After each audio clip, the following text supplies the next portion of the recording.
Ndo umetoa mkono. Sikiliza mama. Nifuate. Nyoosha. Nyoosha wewe. Nyoosha. Kama kwe bani, nyoosha mdogo. Kijumbe nenda basi. Nifuate, yani nyoosha, yani ndakuelekeza huwa naondoka. Wewe twende geto.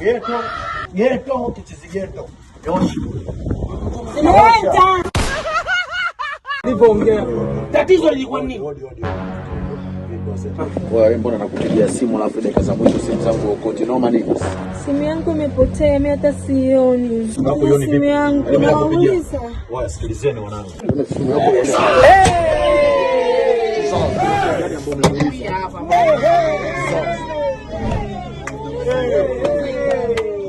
Simu ndio hii hapa.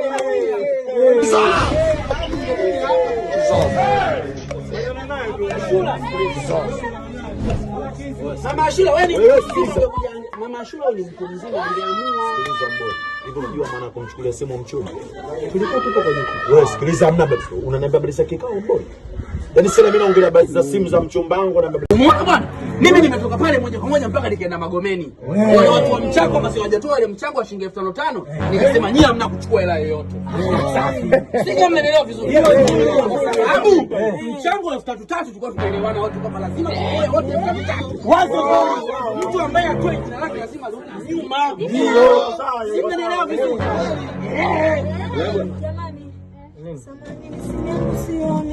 Haya ndio mambo nilikuwa siataki. Si ndio?